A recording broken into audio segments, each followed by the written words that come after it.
എന്താ ആനയെ വിൽക്കണ്ടെന്ന് പെട്ടെന്നങ്ങ് തീരുമാനിച്ചത്? ഞാനല്ലല്ലോ ആ വക തീരുമാനങ്ങളൊന്നും എടുത്തത്. തീരുമാനങ്ങൾ എടുത്തത് നീയല്ല, പക്ഷെ നീ കാരണമാ അവരെങ്ങനെ തീരുമാനിച്ചത്. മനസ്സിലായില്ല. മനസ്സിലാക്കി തരാം. എന്താണ് നിന്റെ കയ്യിലുള്ള വശീകരണ മന്ത്രം?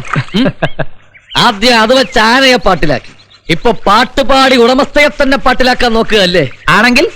ആണെങ്കിൽ ഉടലോടെ നിനക്ക് സ്വർഗത്ത് നരകത്ത് പോകാം. കൊല്ലും കൊലയും നടത്തി പാരമ്പര്യമുള്ളവരാ മുല്ലയ്ക്കൽ തറവാട്ടുകാര്. എത്താത്ത കൊമ്പത്ത് എത്തിപ്പിടിച്ചിട്ട് പൊത്തോന്ന് പൊട്ടി താഴത്ത് വീഴല്ലേ. ശങ്കരൻകുട്ടി, എന്റെ വ്യക്തിപരമായ കാര്യങ്ങൾ നീ ഇടപെടുന്ന എനിക്ക് ഇഷ്ടമുള്ള കാര്യമല്ല. നമുക്ക് മര്യാദയ്ക്ക് ജോലി ചെയ്ത് ഇവിടെ കഴിയാം. എന്ന് പോലാണോ നിനക്ക് ഈ മര്യാദ വന്നത്? യഥാർത്ഥ പാപ്പാനെന്ന് കരുതിയാ നിനക്കവർ ഈ പരിഗണനയും സ്നേഹവും ഒക്കെ തന്നത്. വിനീത പോലും ശരിക്കും ആ സ്നേഹവും പരിഗണനയൊക്കെ എനിക്ക് അവകാശപ്പെട്ടാണ്. നീ ആയിട്ട് അതെല്ലാം നശിപ്പിച്ചു. എനിക്ക് കുറച്ച് കാര്യങ്ങൾ കൂടി ഇവിടെ ചെയ്തു തീർക്കാനുണ്ട്. അതിനുശേഷം നിന്നെ ഇവിടുത്തെ ഒന്നാം പാപ്പാനാക്കിയിട്ട് എന്നേക്കുമായി ഞാൻ ഈ തറവാട് വിട്ടു പൊക്കോളാം. ഇവിടത്തെ കുട്ടിയും സ്വന്തമാക്കിക്കൊണ്ടല്ലേ? അപ്പൊ ഞാൻ ഇവിടത്തെ ഒന്നാം പാപ്പാനാകും, നീ എന്റെ യജമാനും ആകും. അങ്ങനെ നീ സൂഹിക്കണ്ട. എന്തിനാ ഇങ്ങനെ എഴുതാപ്പുറം വായിക്കണ ശങ്കരൻകുട്ടി? വായിക്കൂടാ. നീ എഴുതാൻ പോണ പുറം ഞാൻ നേരത്തെ മനസ്സിൽ കണ്ടെന്നേ ഉള്ളൂ. റോം വെന്തരിയുമ്പോ വീണ വായിച്ച നീറോ ചക്രവർത്തിയെ പോലെ നിന്റെ പാപ്പാൻ ജീവിതം കത്തിയെറിയുന്നത് കണ്ട് ഞാൻ ഓടക്കുഴൽ വായിക്കും. ദൈവത്തോർത്ത് ശങ്കരൻകുട്ടി, ഞാൻ പറയുന്ന ഒന്ന്. അതേടാ, നിന്റെ പ്രേമം ഞാൻ തകർക്കും. ഇപ്പൊ തന്നെ നിന്റെ സകല കള്ളക്കളികളും ഞാൻ വിനീതോട് പറയും. അതോടെ മുല്ലയ്ക്കൽ കാരണവന്മാർക്ക് മണമുളകും. അവർ നിന്നെ ചവിട്ടി അരച്ച് കൊല്ലും. നമുക്ക് കാണാം.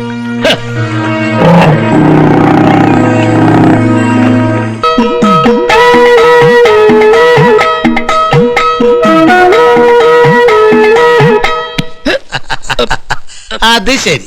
അല്ലറ ചില്ലറ കള്ളങ്ങളൊക്കെ പറയുമെന്ന് ശങ്കരൻകുട്ടി പറഞ്ഞു കേട്ടിട്ടുണ്ട്. ഇപ്പൊ പ്രവർത്തിക്കാനും തുടങ്ങിയല്ലേ? അയ്യോ, പ്രവർത്തിക്കാനൊന്നും വന്നതല്ല. എനിക്ക് വിനീത മേഡത്തിനെ ഒന്ന് കാണണമായിരുന്നു. എന്തിന്? ഒരു കാര്യം പറയാനാ. എന്ത് കാര്യം? അത് അവിടെ പറയാനുള്ള കാര്യമാ. ആദ്യം എന്നോട് പറ. കുഞ്ഞോട് പറയാൻ പറ്റുന്ന കാര്യമാണെന്ന് ഞാനും നോക്കട്ടെ. അത് പിന്നെ ഇതോ അത് കളഞ്ഞിട്ട് പിന്നെ കാര്യം പറയടാ. ഇവിടെ പാപ്പാനെന്നും പറഞ്ഞു കൂടിയിരിക്കുന്ന മറ്റവനില്ലേ? ശങ്കരൻകുട്ടി. അയ്യോ, അത് ശങ്കരൻകുട്ടി അല്ല, പാപ്പാനും അല്ല. പിന്നെ അവനൊരു ഭയങ്കര തട്ടിപ്പുകാരനാ. അവനെ ആൾമാറാട്ടം നടത്തി ഇവിടെ ജീവിക്കുക. അവന്റെ യഥാർത്ഥ പേര് അനന്ത പത്മനാഭ അയ്യർ. അനന്ത പത്മനാഭ അയ്യർ. ബ്രാഹ്മണനാ. ഈശ്വരനാണ് സത്യം. ഞാൻ പറയുന്ന കള്ളമാണെങ്കിൽ സാറ് ചത്തുപോട്ട്. ശരി, സമ്മതിച്ചു. അവൻ ബ്രാഹ്മണനാണെന്നുള്ളത് എന്താ തെളിവ്? തെളിവുണ്ട്. പൂണൂലുണ്ടോ അവന്? പൂണൂലില്ല. പിന്നെ പൂണൂലൊക്കെ അവൻ അഴിച്ചു മാറ്റി വെച്ചിരിക്കുക ഈ തട്ടിപ്പ് നടത്താൻ വേണ്ടി. എനിക്കൊരു ചാൻസ് തരാണെങ്കിൽ ഈ നിമിഷം അവൻ ബ്രാഹ്മണനാണെന്ന് ഞാൻ തെളിയിച്ചിരിക്കും. തെളിയിക്കാൻ സാധിച്ചില്ലെങ്കിലോ? സാധിച്ചില്ലെങ്കിലെന്നുള്ള പ്രശ്നം ഉദിക്കുന്നില്ല. തെളിയിച്ചിരിക്കും. എന്താ നടക്കാൻ പോകുന്നത് കണ്ടോ? വരണം.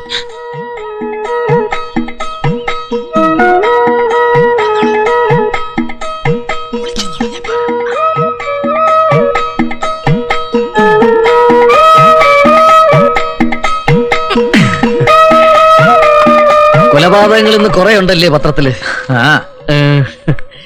ഈ ബ്രാഹ്മണന്മാര് കള്ളം പറയുന്നത് പാപമല്ലേ? അതെ. എന്താ പെട്ടെന്നൊരു സംശയം? സംശയമൊന്നുമില്ല. നീ ഒരു ബ്രാഹ്മണനല്ലേ? അതെ.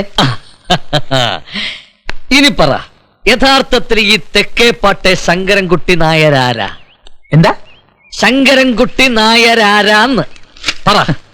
ഇതെന്ത് പറ്റി നിനക്കിന്ന്? ഒന്നും പറ്റിയിട്ടില്ല. പറ, ആരാ? തെക്കേപ്പാട്ടെ ശങ്കരൻകുട്ടി ആര്? ഞാൻ തന്നെ. നായരോ? അപ്പൊ ബ്രാഹ്മണൻ എന്നല്ലേ നേരത്തെ പറഞ്ഞത്? എന്റെ പൊന്ന് ലോഹിതാക്ഷ, നിനക്കറിയില്ലേ ഈ ബ്രാഹ്മണൻ എന്നുള്ള സ്കൂളിൽ വെച്ച് എന്നെ കൂട്ടുകാരെ വിളിച്ചോണ്ടിരുന്ന വട്ടപ്പേരല്ലേ? വട്ടപ്പേരാ. അപ്പൊ ഈ അനന്ത പത്മനാഭ അയ്യരാരാ? അനന്ത പത്മനാഭ അയ്യര് അത് നമ്മുടെ സ്കൂളിലെ പഴയ ഹെഡ് മാസ്റ്റർ. ഹെഡ് മാസ്റ്ററോ? അപ്പൊ അത് നീയല്ല? നീ ബ്രാഹ്മണനേ അല്ല? അല്ല. അല്ല. ഇത് കഴിക്കേ. എന്താ ഇത്? നല്ല ഒന്നാന്തരം ചിക്കൻ ഫ്രൈയാ. അതെ, എനിക്ക് നല്ല വിശപ്പില്ല. അതിവിടെ വെച്ചേക്ക്, ഞാൻ അല്പം കഴിഞ്ഞ് കഴിച്ചോളാം. ചൂടോടെ ഇപ്പൊ തന്നെ കഴിക്കേ. ചൂടുള്ള ആഹാര പദാർത്ഥങ്ങൾ ഞാൻ കഴിക്കില്ലെന്ന് നിനക്കറിയില്ല. അയ്യോ, ഞാൻ പറയാൻ വിട്ടുപോയി. ഇത് നല്ല തണുത്തതാ. ഫ്രിഡ്ജിൽ നിന്ന് ഇപ്പൊ എടുത്തതേ ഉള്ളൂ. കഴിക്കേ. അല്ല, കണ്ടിട്ട് നാവില് വെള്ളം ഊറുന്നുണ്ട്. വെറുതെ നാവില് വെള്ളം ഊറിക്കണ്ട. ഇത് മുഴുവൻ കഴിച്ചോളൂ.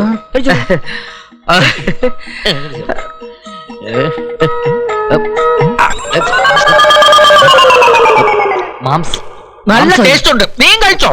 ചിക്കൻ ഫ്രൈയാ? നല്ല സ്വാദുണ്ട്. നിനക്ക് ഓർമ്മയുണ്ടോ കഴിഞ്ഞ വർഷം മുരിങ്ങാശ്ശേരി തറവാട്ടിൽ വെച്ച് ഞാൻ ബ്രാഹ്മണനാണെന്നും മത്സ്യമാംസാദികൾ കഴിക്കാറില്ലെന്നും പറഞ്ഞ് അവിടുത്തെ കാര്യസ്ഥനെ പറ്റിച്ച് ഇതുപോലെ ചിക്കൻ ചില്ലി വാങ്ങിച്ച ഓർമ്മയുണ്ടോ? ഏത് മുരുകാശ്ശേരി, ഏത് കാര്യസ്ഥൻ? ഇതാ പറഞ്ഞത്, നിനക്ക് ഒരു ഓർമ്മയില്ല. അതൊക്കെ പോട്ടെ. ഇവിടത്തെ കാര്യസ്ഥൻ ഒരു ഉണ്ട വിഴുങ്ങി മണ്ടനാണെന്നും അങ്ങേരെയും ഇതേപോലെ എന്തെങ്കിലും കള്ളങ്ങൾ പറഞ്ഞു പറ്റിക്കും എന്ന് നീ പറയുന്നല്ലാതെ പറ്റിക്കുന്നില്ലല്ലോ ലോഹിതാക്ഷ. ഞാൻ എപ്പോ പറഞ്ഞു? നീ പറഞ്ഞു. ഞാൻ ഒരു കാര്യം പറയാം, നിന്റെ ഈ നമ്പറിലൊന്നും അങ്ങേര് വീഴൂല. അങ്ങേര് അസാമാന്യ ബുദ്ധിയുള്ള ഒരു പണ്ഡിതനാണ്. ആ മുഖം കണ്ടാൽ തന്നെ അറിയാം, ഒരു ദിവ്യ തേജസ് ആ മുഖത്തില്ലേ ലോഹിതാക്ഷ? എടാ പരമനാറി, നിനക്കെന്നെ പറ്റിക്കണോ അല്ലടാ? എനിക്കാരും പറ്റിക്കണ്ട, പറ്റിച്ചത് ഇവനാ. എന്താ കേട്ടോ പ്രശ്നം? ആ കുഞ്ഞെ ഞാൻ പറഞ്ഞുതരാം. മേലാൽ ഇത്തരം കൊടരാത്തരം കാണിച്ചാലുണ്ടല്ലോ നിന്റെ ഷേപ്പും മാറ്റും, നിന്റെ പണി കളഞ്ഞ അവിടുന്ന് പറഞ്ഞു. അതൊന്നും വേണ്ട ഏട്ടാ. അവൻ എന്ത് തെറ്റ് ചെയ്തിട്ടുണ്ടെങ്കിലും എനിക്ക് വേണ്ടി ഒന്ന് ക്ഷമിക്കേട്ടാ. കേട്ടോടാ കേട്ടോടാ കേട്ട്. അതെ, ആൾക്കാരെ ഒളിപ്പിച്ച് നിർത്തുമ്പോ അവരോട് ബീഡി വലിക്കാതിരിക്കാൻ പറയണം കേട്ടോ. ഇതുകൊണ്ടൊന്നും തീർന്നിട്ടില്ല, ഓർത്തോ. ചേട്ടാ, അറുമുഖൻ ചേട്ടാ, ഒന്ന് നിന്നേ. ദേ, അവൻ ചിക്കൻ കഴിച്ചിട്ടില്ല, കഴിച്ചത് മുഴുവൻ ഛർദ്ദിച്ച് കളയാ. വന്ന് കാണ്, വരണം. നിക്കലോഹിതാക്ഷ, ഇങ്ങനെ വായിൽ വരലത്ത് ചിക്കൻ മുഴുവൻ ഛർദ്ദിച്ച് കളയാൻ പറഞ്ഞിട്ട് നീ ഇങ്ങോട്ട് ഓടി പോന്നാൽ എങ്ങനെയാ? കാര്യം നടന്ന് പറ. പിന്നെ ടൗണിലേക്ക് പോകണമെങ്കിൽ 2 പ്ലേറ്റ് പോത്തിറച്ചൂടെ വാങ്ങിച്ചോ. ഞാൻ ഇന്ന് അത്താഴത്തിനൊന്നും ഉണ്ടാക്കുന്നില്ല, വരട്ടെ. ചേട്ടാ, ഇവൻ എന്ത് പറ്റി അണ്ണാ? എന്നെയും പറ്റിച്ച് ഇവിടെ ഉള്ളവരെയും മുഴുവൻ പറ്റിച്ച് എത്ര കാലം ഈ കളി കളിക്കുന്നത് നമുക്ക് കാണാം. എത്രയും സ്നേഹമുള്ള വിനീതയ്ക്ക്, അത് വേണ്ട, തെറ്റിദ്ധരിക്കും. എത്രയും ബഹുമാനപ്പെട്ട വിനീത കുട്ടിക്ക്, അത് മതി. പാപ്പാൻ ശങ്കരൻകുട്ടി എന്ന പേരിൽ ആൾമാറാട്ടം നടത്തി ഇവിടെ കഴിയുന്നവനാണ് അവൻ. അവൻ യഥാർത്ഥത്തിൽ അനന്ത പത്മനാഭ അയ്യരാണ്. കുട്ടിയെ വശീകരിച്ച് ഇവിടത്തെ സ്വത്ത് മുഴുവൻ അടിച്ചു മാറ്റുകയാണ് ആ ചെറ്റയുടെ ഉദ്ദേശം. അവനൊരു ദുർമാർഗിയും ദുർനടപ്പുകാരനും ദുഷ്ടനും ദുരാഗ്രഹിയുമാണ്. ഉടനെ തന്നെ പ്രതികരിക്കുമെന്ന് പ്രതീക്ഷിച്ചുകൊണ്ട് ഒറിജിനൽ ശങ്കരൻകുട്ടി. ഒപ്പ്. ഇത് മതി. അവൻ എന്നോടാണ് കളി.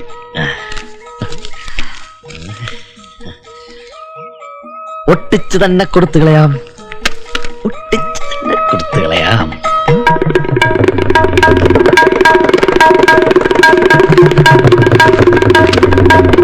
I love you, love you, love you, love you சொன்னாலே உள்ளத்தை அள்ளி அள்ளி தன்னாலே.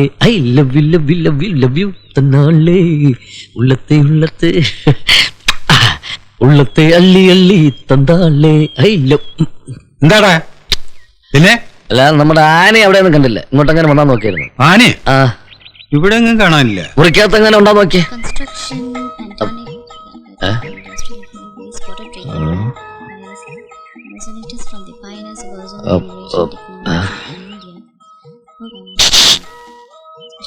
കാസറ്റും ബുക്സും ഒക്കെ എടുത്ത് ഞാൻ വണ്ടിയിൽ വെച്ചിട്ടുണ്ട്.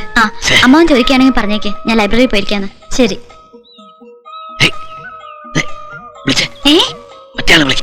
ഞാനോ?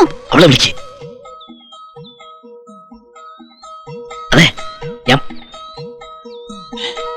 എന്നെയോ? അയ്യോ, ഞാൻ എഴുതിയിട്ടുണ്ട്.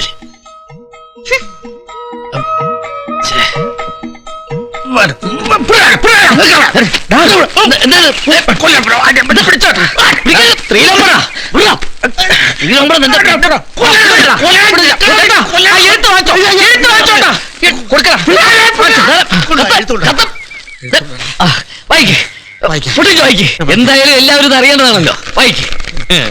കരളിന്റെ കരളായ ഗായത്രിക്ക് പ്രേമഗായകൻ ലോകിതാക്ഷൻ എഴുതുന്നത്. കാര്യസ്ഥൻ ഉണ്ട വിഴുങ്ങി കറുപോറൻ അറുമുഖം പിള്ളയ്ക്ക് എങ്ങനെയാണ് ഇങ്ങനൊരു മകൾ ജനിച്ചത്? സത്യം പറയണം, ആ കോന്തന്റെ മകൾ തന്നെയാണോ ഗായത്രി? അയ്യേ, നമ്മുടെ വിവാഹത്തിന് നിന്റെ തന്തപ്പടി സമ്മതിച്ചില്ലെങ്കിൽ അങ്ങേരെ വടിയാക്കാനുള്ള കൊടിയ പക്ഷം എന്റെ കയ്യിലുണ്ട്. ദുഷ്ട. അങ്ങേര് വടിയായാലേ നമ്മൾ ജോഡിയാകൂ. അതുകൊണ്ട് തടി കേടാകണ്ടെങ്കിൽ ഉടനടി നമ്മുടെ വിവാഹം നടത്തി തരാൻ പറയണം. ഇതാണ് ഉടമ്പടി എന്ന് മുടി ചൂടാമന്നൻ ലോഹി. ഇത് ഞാൻ എഴുതിയ കത്തല്ല. ഇവൻ പാവമാണ് ചേട്ടാ. ചിലപ്പോ ഇവനെ കൊടുക്കാൻ വേണ്ടി വേറെ ആരെങ്കിലും കവറിനകത്ത് കത്ത് മാറ്റി വെച്ചാണെങ്കിലോ? എടാ, പട്ടി. അതും അടി മാറി.